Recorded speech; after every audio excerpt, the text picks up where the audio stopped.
안녕하세요. 저는 노후에 효도 사기당할 뻔해 자식들을 등지게 된 사람입니다. 이미 효도 사기라는 그 단어 자체가 얼마나 속이 상하는 사건입니까?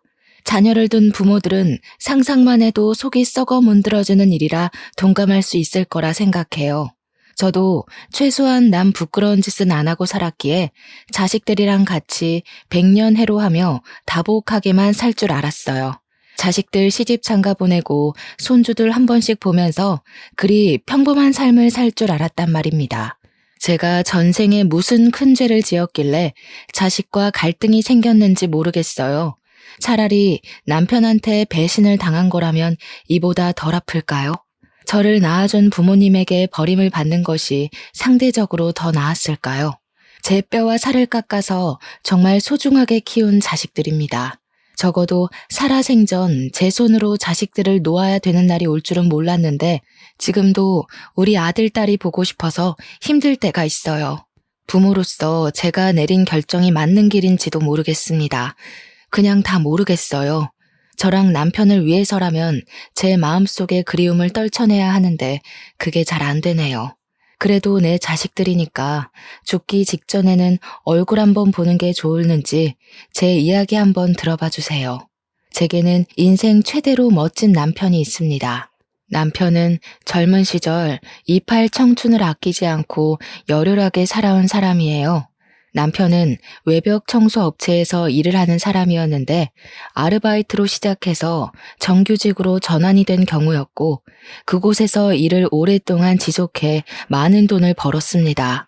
다 아시다시피 외벽 창문 청소는 고층 빌딩도 오르내려야 하는 위험한 일이지 않습니까? 그런데도 그만큼 페이도 셌기 때문에 젊은 사람들도 많이 한다고 하더라고요. 남편도 성인이 되자마자 시작을 해서 돈을 차곡차곡 모아 30살이 된 해에는 6억을 모았다고 했습니다.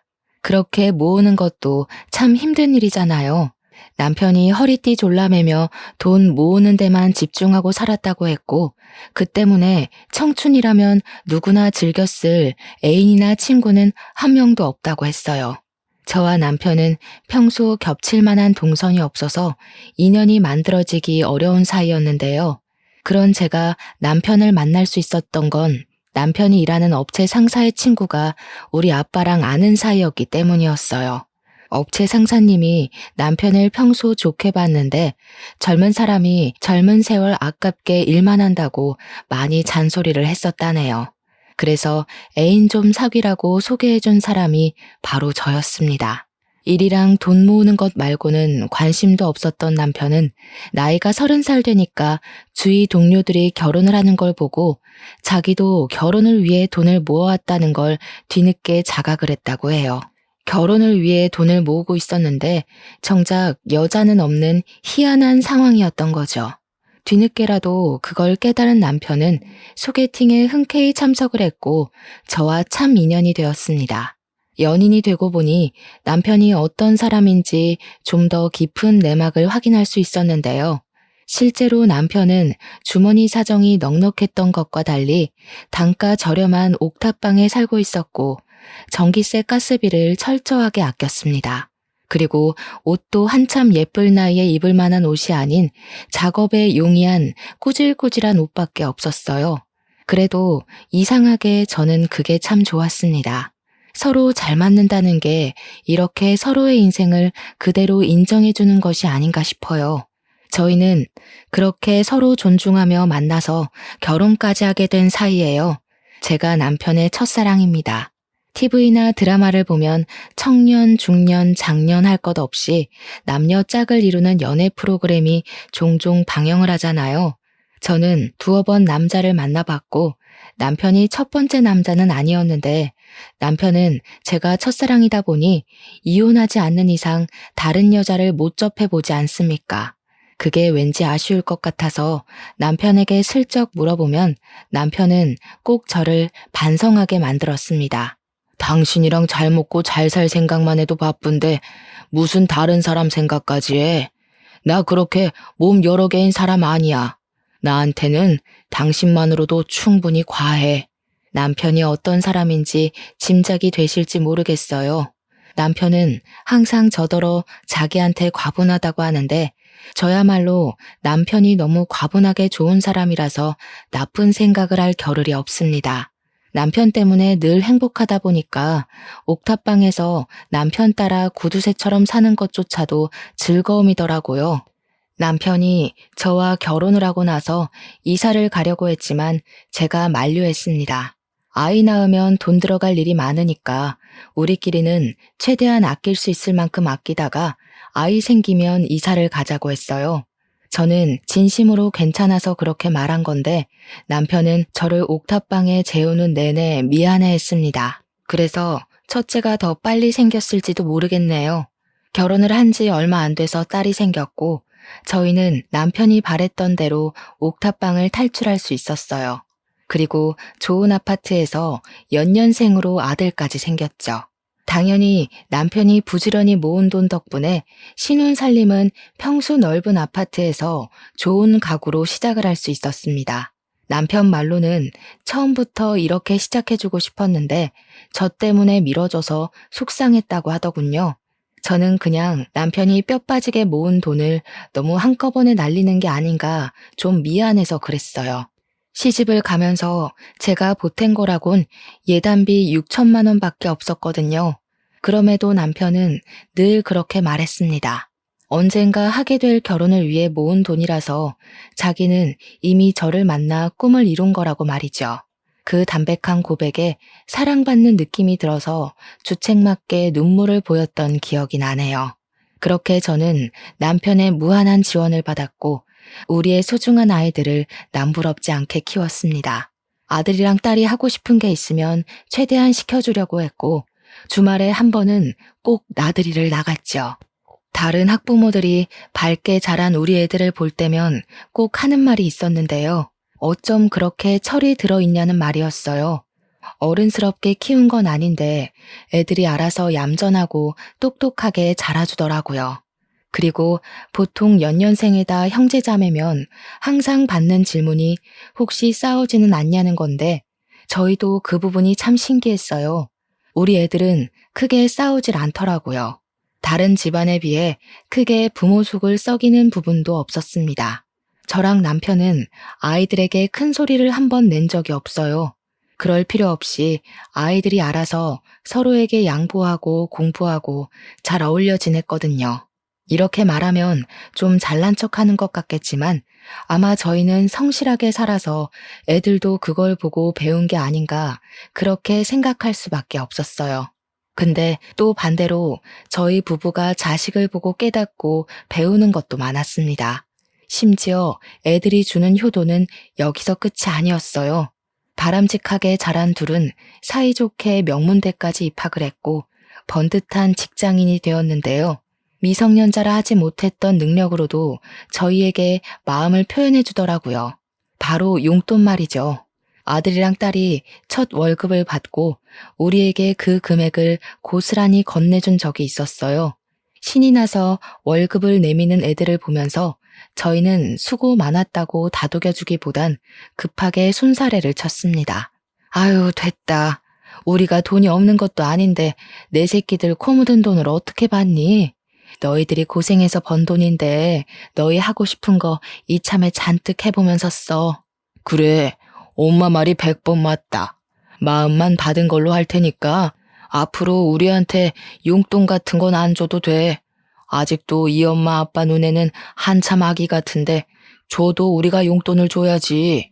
저희 부부가 적극적으로 나서서 사양을 하면 아들이랑 딸은 표정을 시무룩하게 죽이면서 꼭 그런 말을 했습니다. 엄마 아빠도 고생해서 번 돈으로 우리 먹여 키운 거 아니야? 엄마 아빠 고생에 비하면 이 정도 돈은 아무것도 아니거든. 이럴 땐 그냥 눈 딱 감고 받아주는 거야. 고생했다고만 하면서. 나도 그렇게 생각해. 솔직히 잔뜩 모아서 한 번에 주고 싶었는데 첫 월급이 좀 의미 있는 거니까 준비한 거야. 우리 뻘쭘하다. 좀 그냥 받아줘. 얼마나 기특한 녀석들입니까? 저희가 그다지 이렇게 저렇게 키우겠다는 신념을 갖고 있었던 것도 아닌데 어쩜 하는 짓마다 일이 고마운 건지 눈물이 다 나더라고요. 저랑 남편은 애들만 잘 키워놓으면 그야말로 잘 산 인생이라고 생각했을 정도로 자식들의 올곧은 삶이 곧 우리의 소원이었습니다. 아직 애들이 살아갈 날은 많고 이제 겨우 직장으로 첫 발을 내디딘 건데도 이만하면 참 잘 키웠다고 소원을 이루었다고도 생각했어요. 애들한테 그렇게 말하기도 했고요.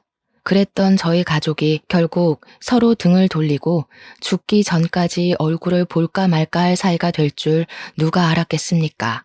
이렇게 효자 효녀였던 애들이 낯설게 돌변할 줄은 정말 상상도 못했어요. 아직도 그날만 되돌아보면 가슴이 뭉그러지는 것 같습니다. 애들이 차례로 결혼을 하고 독립을 하게 된 것까진 분명 내 인생 성공했다고 생각했어요. 새 식구가 생긴 애들의 앞길에 피해는 되고 싶지 않아서 저희가 신혼집 한 채씩 선물만 주고 합가나 자주 방문해달라는 피곤한 부탁은 하지도 않았습니다. 저와 남편은 오랜만에 다시 둘만의 시간을 갖게 되었어요. 서로 보면서 둘로 시작해 다시 둘로 돌아오기까지 참 고생 많았고 이젠 행복 시작이라고 약간은 쓸쓸한 마음을 그렇게 달래었는데요. 그런데 남편이 그만 청소업체 일도 마무리해야겠다고 마음을 먹었을 시점에 일을 하다가 사고를 당함으로써 제 인생이 송두리째 흔들리기 시작했습니다. 남편은 고층 빌딩 창문을 닫다가 3층에서 기계 오작동으로 추락하게 되었다는데 다행히 목숨은 구했으나 하반신 마비 장애를 갖게 되었어요. 그날 남편 소식을 듣고 얼마나 놀랐는지 모릅니다. 병원까지 달려가면서 제발 목숨만은 건지게 해달라고 그렇게 하늘에 빌었어요. 아들 부부랑 딸 부부도 남편 병문안을 와서 자기 아빠를 참 많이 걱정했어요. 그때가 우리 가족끼리 오랜만에 모인 건데도 반갑다고 안부 나눌 여유조차 없더라고요.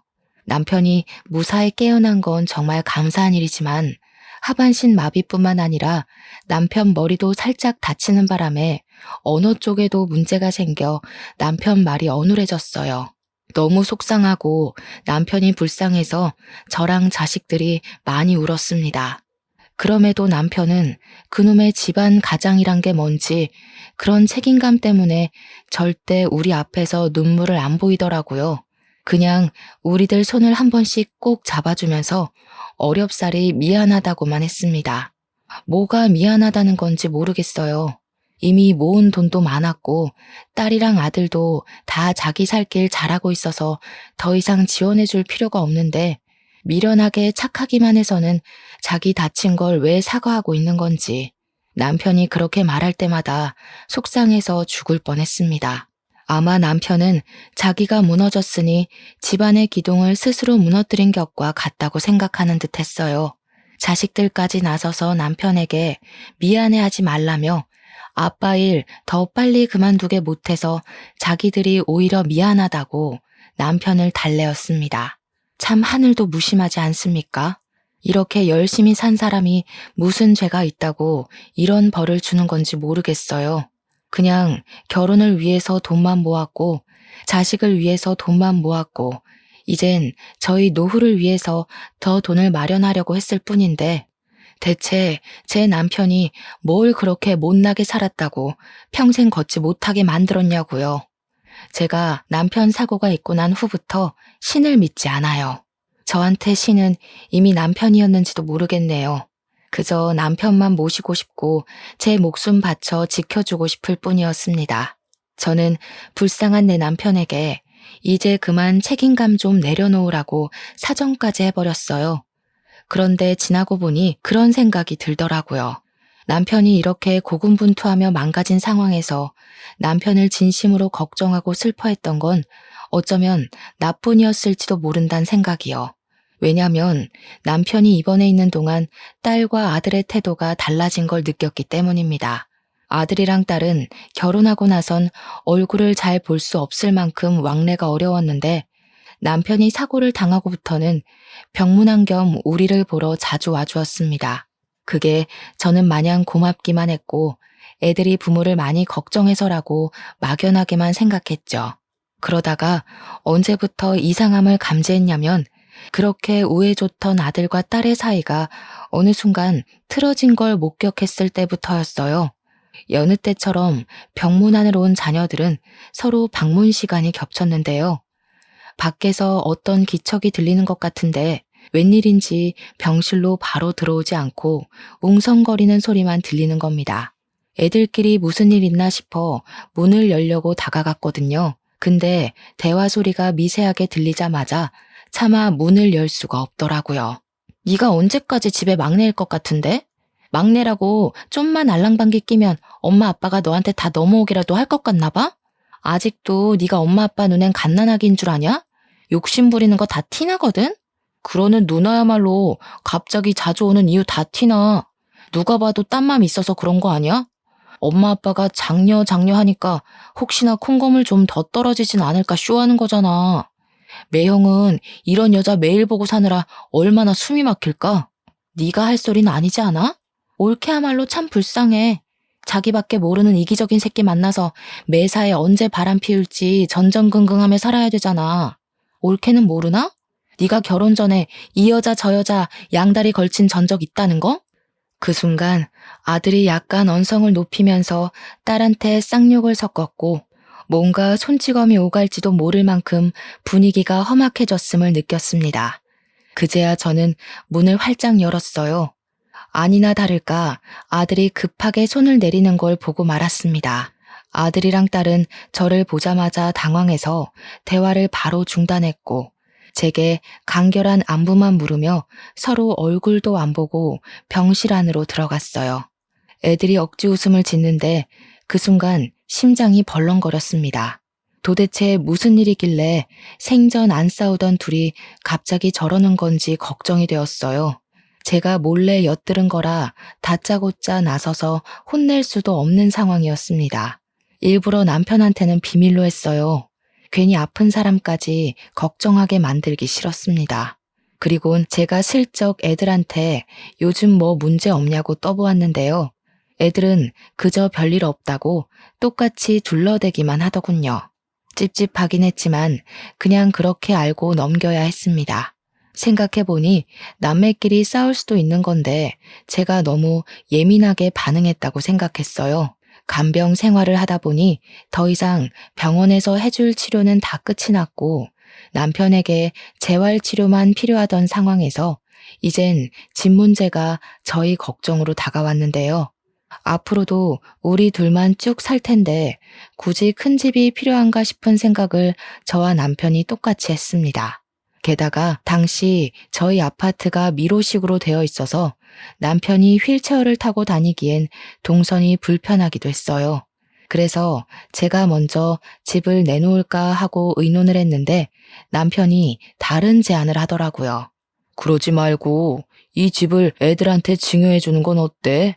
우리 지금 있는 돈으로도 충분히 평수 적은 아파트 구할 수 있잖아.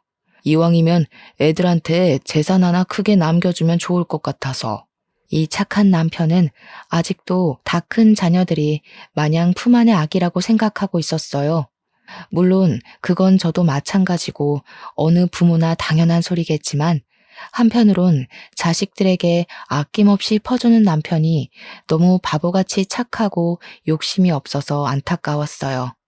애들 시집장가 다 보냈으면 좀 자기한테 투자를 할 필요도 있는데 너무 돈만 벌어와서 그런지 남편이 스스로를 잘 못 챙기는 것 같더라고요. 물론 자녀들도 그런 남편의 심성을 잘 알아서 우리에게 더 잘하기도 했어요. 어쨌든 남편이 제안한 뜻이나 남편의 마음가짐이 어떤지 다 이해하고 잘 알겠는데 제게는 바로 수긍할 수 없는 고민이 하나 있었어요. 바로 아들과 딸의 사이가 안 좋아 보였다는 겁니다. 한 집에서 두 식구가 살 수는 없는 일이니 어느 한쪽에만 집을 줘야 하는데 그럼 안 좋은 사이가 더 틀어질 것 같았거든요. 그래서 제가 그때 처음으로 아들과 딸의 원인 모를 갈등을 남편에게 처음 고백했어요. 남편이 듣더니 꽤 표정이 굳어지더라고요. 생각이 많은 듯한 얼굴이었습니다. 그리고 며칠간 홀로 별말 없이 고민만 했던 남편이 끝내 의견을 냈는데요. 우리랑 같이 살겠다고 하는 자식한테 집을 증여하는 게 좋겠다. 애들한테 전화해서 집 주는 조건으로 우리랑 같이 살 수 있겠는지 물어봐. 자식들에게 피해주기 싫다고 끝까지 분가를 고집하던 남편이었는데 그런 결정을 내린 것에 의외성을 느꼈습니다. 아무래도 남편에게 어떤 확고한 생각이 있는 듯해 보여 군말 없이 남편 의사를 따랐어요. 남편은 자녀들에게 전화를 해보라고 했고 제안 내용은 조금 독특했습니다. 합가가 조건인 건 알았지만 아들한테는 누나에게 이 집을 주겠다. 딸한테는 동생에게 이 집을 주겠다. 그렇게 달리 말하라고 한 것이 당황스러웠어요.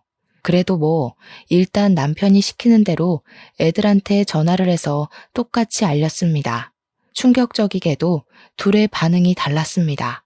그날은 서운함을 표출하긴 했지만 알겠다고 수긍한 아들과 달리 늘 선량했던 딸이 처음으로 우리에게 목청을 높인 날이었어요. 왜 맨날 나만 양보해야 돼? 진짜 재수없는 거 알아? 엄마 아빠는 항상 동생 편이었어. 좋은 건 다 동생 먼저고 나는 1살 많다는 이유로 늘 걔보다 덜 가졌어야 했다고. 너 결혼할 때 예단비로 아빠가 5억 챙겨줬잖아. 신혼집도 해주고. 아들 장가 갈 때는 결혼에 돈 왕창 써버리느라 겨우 2억밖에 못 챙겨줬어. 아무리 서운해도 그런 소린 하면 안 되지. 5억? 그게 아파트랑 같아? 그 아파트 단가 오르면 내가 더 손해잖아. 아파트 단가 오를 때마다 나한테 돈 더 줄 거야? 그런 것도 아니면서 어떻게든 아들한테만 이익 챙겨주려고 하는 거 진짜 지긋지긋하다. 내가 자식이긴 해? 말만 우리 장녀 하면 뭐해? 장녀가 뭐 밥 먹여줘? 이럴 거면 나 왜 나왔어? 뭐라고? 어떻게 부모한테 그런 말을 할 수가 있어? 엄마 아빠가 너를 얼마나 아끼면서 키웠는데 우리가 언제 차별을 했니? 너나 동생이나 똑같이 해주고 똑같이 갖게 하려고 얼마나 노력했다고. 그건 엄마 아빠 생각이겠지. 나는 매사에 차별 느꼈거든? 이러니까 가해자는 피해자 입장에 대해서 아무것도 모른다는 거야. 이럴 거면 차라리 아들 하나만 낳아서 차별을 모르게 하지. 왜 나를 낳아서 짜증나는 꼴을 보게 만들어? 저는 딸의 원망이 충격이었지만 제 옆에서 남편은 묵묵하게 딸의 막말을 듣고만 있었습니다. 다신 연락하지 말라고 꼴 보기 싫다고 하던 딸은 자기가 줬던 용돈까지 내놓으라고 했어요. 딸이 우리가 자식들이 준 용돈을 안 쓰고 있다는 걸 알고 있었거든요. 내 돈 필요 없잖아. 나도 편애하는 부모한테 내 돈 안 쓰고 싶거든? 그렇게 아끼는 아들 자식 돈만 받았어. 오늘 저녁에 당장 내 돈 입금해놔. 안 그럼 집 가서 다 깽판 칠 거야. 처음 보는 딸의 이면에 정말 실망했습니다. 제가 너무 놀라서 눈물까지 보이고 있자 남편이 제 손을 잡아주면서 반대 손으로는 아들에게 다시 전화를 걸고 있었어요. 아들한테 이 집을 증여하게 되었다고 전달을 했습니다. 그의 아들은 목소리가 들떠 있으면서도 침착하게 대응했어요. 그렇게 저희는 집을 아들 명의로 내어주게 되었고 아들 내외가 우리 집에 이사를 왔습니다. 텅 빈 집안에 며느리랑 귀여운 손자까지 생기니까 집에도 생기가 도는 것 같더라고요. 손자가 당시 4살이었는데 얼마나 통통 뛰면서 할머니, 할아버지 하며 잘 따르던지 우리 애들 커가는 거 보는 것과는 또 다른 행복을 느꼈어요. 아들과 합가를 한 지 한 달 지나면서 차츰 가정에도 안정이 찾아왔습니다. 그 시점에 아들이 저한테 몰래 집 명의에 대해 물어본 적이 있었어요. 진짜 자기 명의로 해주는 거 맞냐고 묻더라고요. 우리가 보여준 증거물이 없었다 보니까 아들이 궁금했나 봅니다. 그래서 저도 확실하게 너네 아빠가 그런다고 약속했고 아빠는 한 입으로 두말하는 사람 아니라고 말해주었어요. 명의 변경된 자료까지 보여줬더니 아들이 고맙다고 안아주더라고요. 역시 내가 기댈 곳은 엄마 아빠 품밖에 없어. 엄마 아빠랑 같이 사니까 꼭 옛날로 돌아간 것 같아. 나 직장일 때문에 많이 힘들었거든. 와이프가 내조 잘해주긴 하는데 그래도 가장 책임이라는 게 진짜 무겁더라고. 엄마 아빠가 우리 키우면서 얼마나 고생했는지 다시 돌아보게 됐잖아. 저희는 정말 잘 지냈습니다. 며느리도 다리 불편한 제 남편에게 정말 잘했고 저랑도 엄마랑 딸처럼 편하게 지냈어요. 그 와중에도 딸이 우리를 돌아선 건 너무 속상했습니다. 저희는 정말 차별한 게 없는데 말이죠. 그래도 최대한 딸의 입장을 이해하려고 했더니 서운했을 것 같긴 하더라고요. 딸의 문제는 남편에게 잘 말해서 재산 상속을 미리 분할하는 게 어떻겠냐고 의논을 해볼 예정이었습니다. 당시에도 딸은 제 전화를 계속 안 받고 있었거든요. 연락을 안 받으니 아들 부부와 다복하게 지내는 동안에도 제 마음 한편은 늘 고구마를 삼킨 것 마냥 갑갑했습니다. 역시나 남편도 마찬가지로 딸에 대한 걱정을 계속 품고 있었더라고요. 물론 저랑 남편이 사후 재산을 상속하기엔 아직 기력이 쇠한 건 아니었기에 상속 문제는 당장 눈앞의 일로 생각하지 않았어요. 그리고 어느 날 저의 불행이 본격적으로 시작이 되었는데요. 남편이 재활치료를 받아봐야겠다고 외출하기 시작한 지 2달 정도 되었을 때 지옥이 찾아왔습니다. 원래는 항상 제가 동행을 했지만 그날따라 남편이 혼자 다녀오겠다고 고집을 부리더라고요.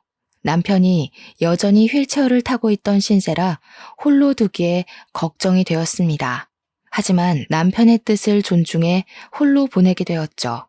그리고 충격적이게도 그날로 남편을 잃어버리게 되었습니다. 남편의 행방불명 때문에 집안이 난리가 났었어요. 아들은 경찰에 신고했고 며느리는 집 주위를 둘러보거나 재활병원에 연락하면서 남편을 수소문해 찾기 시작했죠. 그 와중에 딸은 계속 연락이 안 되더라고요. 문자로 네 아빠가 실종되었다고 했고 제 문자를 읽은 표시가 떴는데도 전혀 연락이 안 왔습니다. 그 순간만큼은 딸이 너무 원망스러웠어요. 어떻게 네 아빠가 없어졌다는데도 그깟 돈 때문에 부모를 등질 수가 있니? 네 누나를 어쩌면 좋냐? 아들아, 네 누나 도대체 왜 이렇게 변해버렸다니? 엄마 아빠 속상할까봐 이런 말 안 하려고 했는데 누나 원래 그랬어. 엄마 아빠는 우리가 안 싸운 줄 알고 있을 거야. 근데 뒤에서 누나가 나 많이 때렸어. 물론 지금은 중요한 문제는 아니지. 내가 하고 싶은 말은 누나를 너무 믿지 말라는 거야. 내가 있잖아, 엄마. 난 엄마 아빠한테 숨기는 모습 없어. 그냥 이 그대로야. 그래도 아들이 있어서 제게 많이 위안이 되었고 아들이랑 며느리가 정신 못 차리는 저를 많이 챙겨주었습니다. 손자도 할머니가 우니까 같이 울면서 안아주더라고요. 아무것도 모르는 이 어린 것이 얼마나 놀랐겠어요. 그럼에도 저는 어른으로서 체면을 차릴 수가 없었습니다. 제게 남편은 인생 전부예요.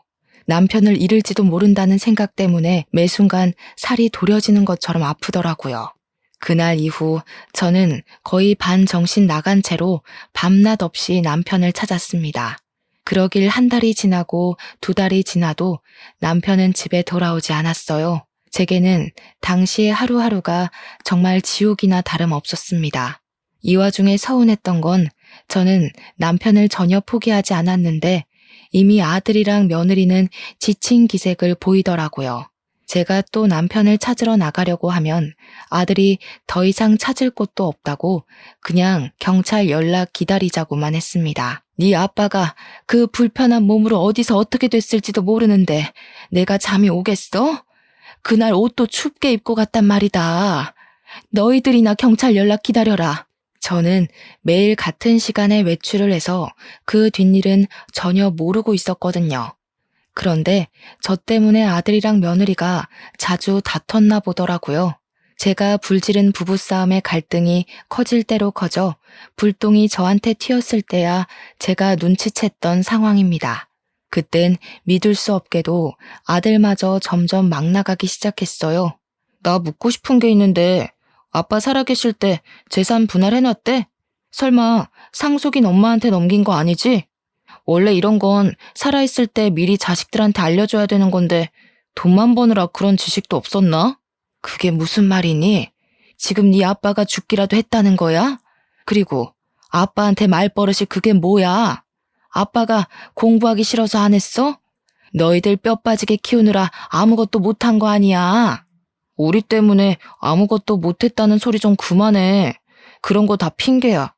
그리고 현실적으로 아빠 2달 넘게 못 찾고 있는데 이 정도면 객사한 거 아니야?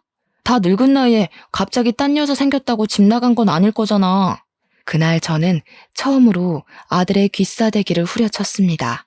막상 때리고 저도 놀랐지만 후회하진 않았고 그 순간 제가 아는 아들이 아닌 것 같아서 욕까지 해버렸어요. 정신 나간 놈.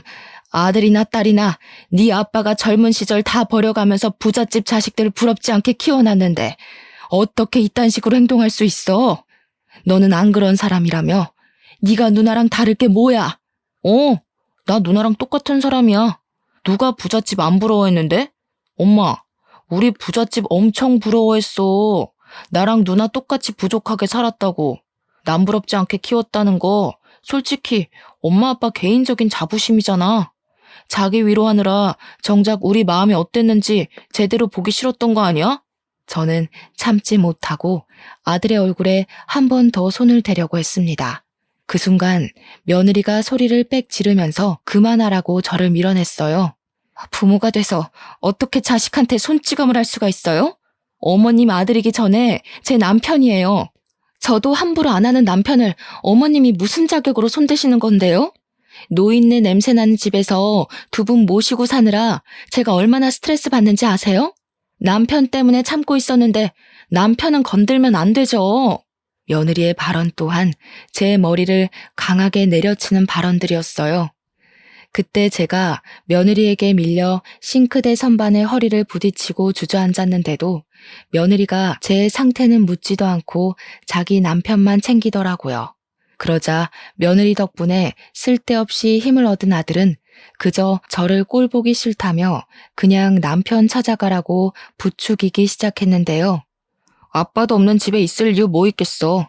우리도 돈 주는 아빠나 아부 떨어졌던 거지. 쥐뿔도 없는 엄마 모시고 살 생각 추호도 없거든? 아빠 안 나타날 것 같은데 더 이상 우리까지 피말리게 하지 말고 나가. 가서 죽고 못 사는 아빠 혼자 찾으라고. 아니다. 엄마도 아빠 따라서 그냥 사라져버리든가. 저는 그대로 아들 힘에 질질 끌려 집 밖으로 쫓겨났습니다. 신발도 못 신고 맨발로 복도 밖에 내쳐졌어요.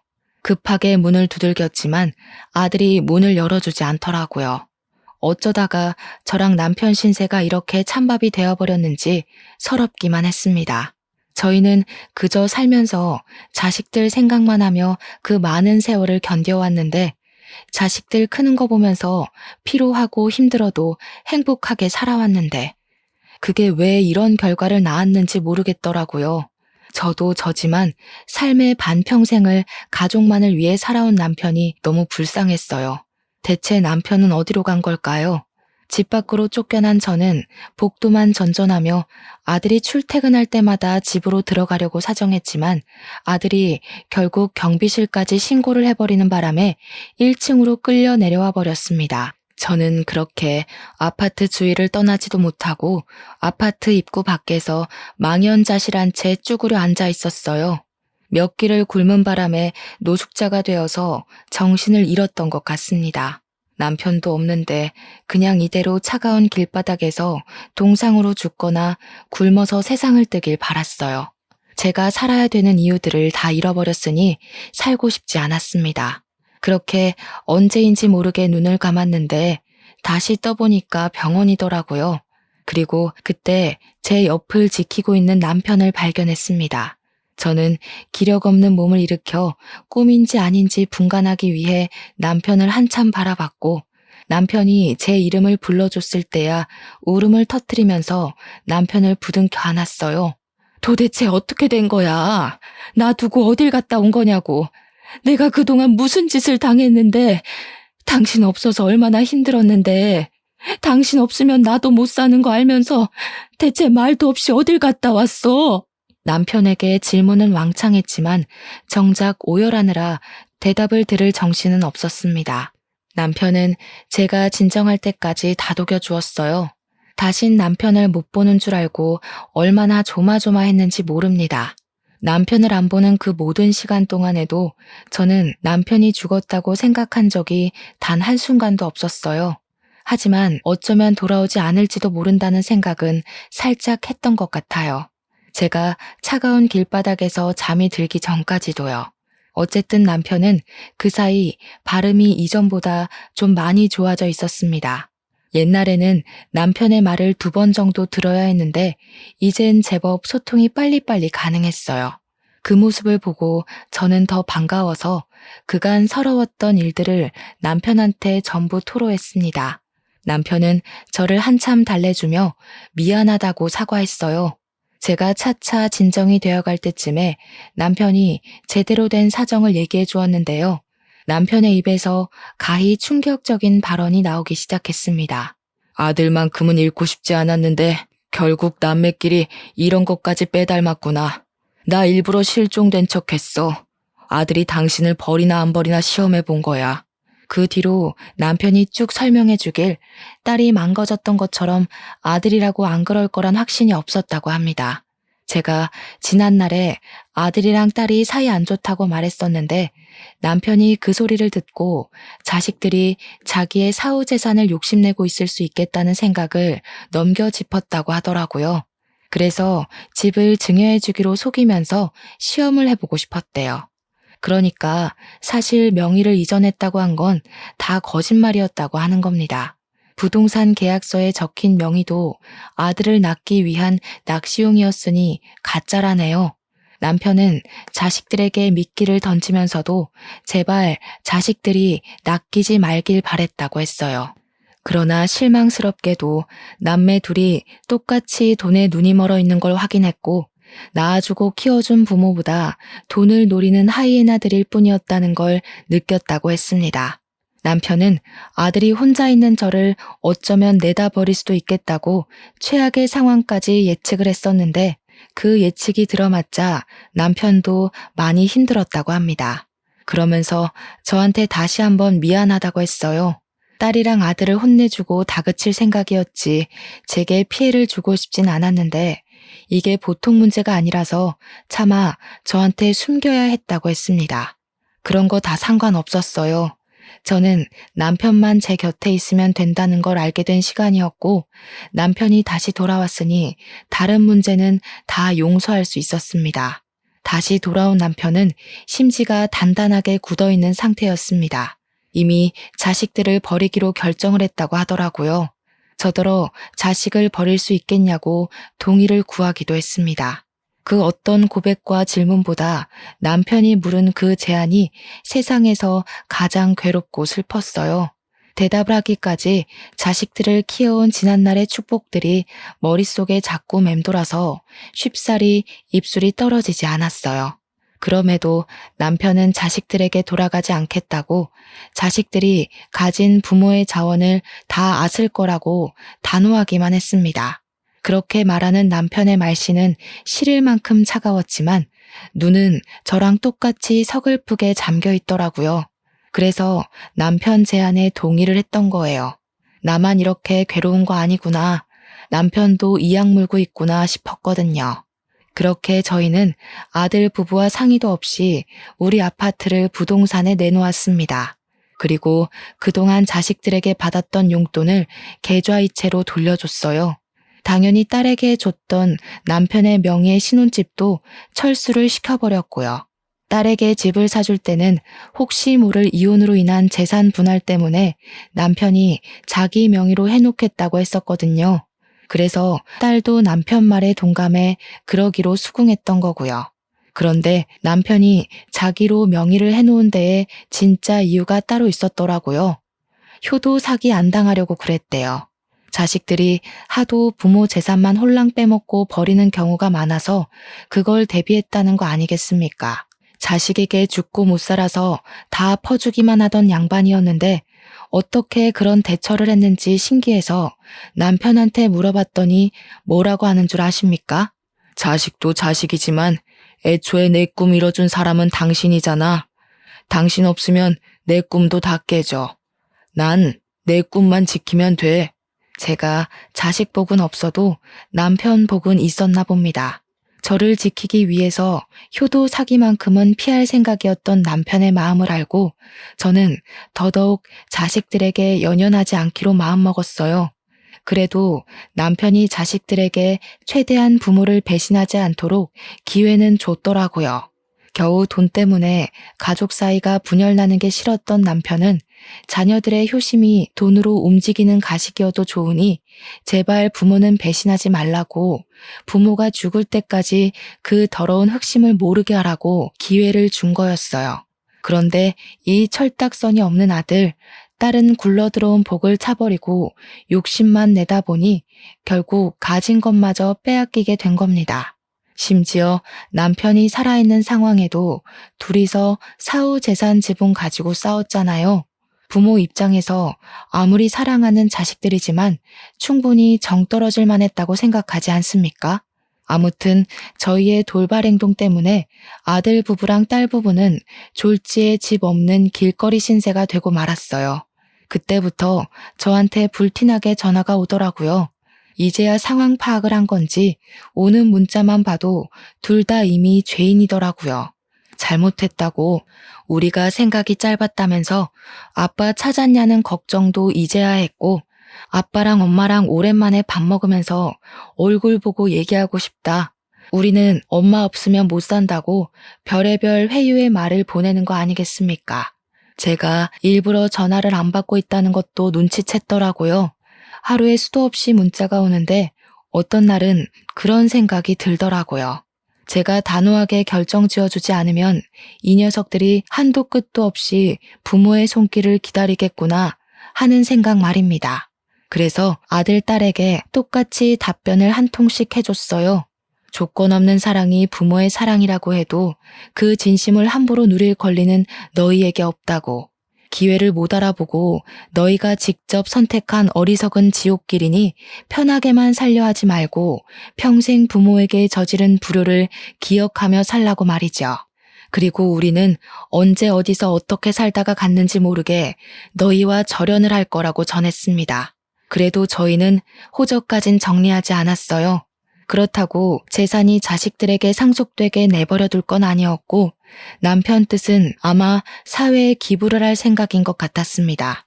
제가 문자를 보내고 나니까 자식들이 더 매달리면서 손자 사진까지 보내며 모텔 방이랑 찜질방만 전전하고 있다고 호소했어요. 아무 죄 없는 손자 사진을 보니까 솔직히 제일 강하게 흔들리더라고요.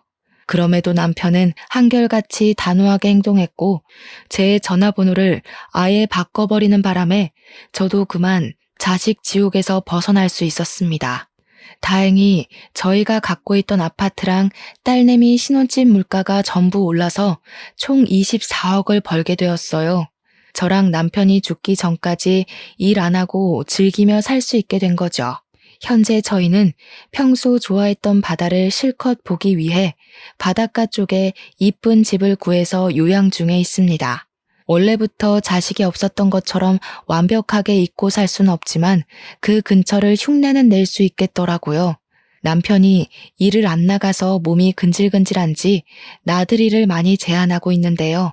바다를 구경하고 바깥을 나돌 때면 자식들 생각 일체 안 나고 남편이랑 연애 때 데이트를 했던 순간들만 회상이 되었어요.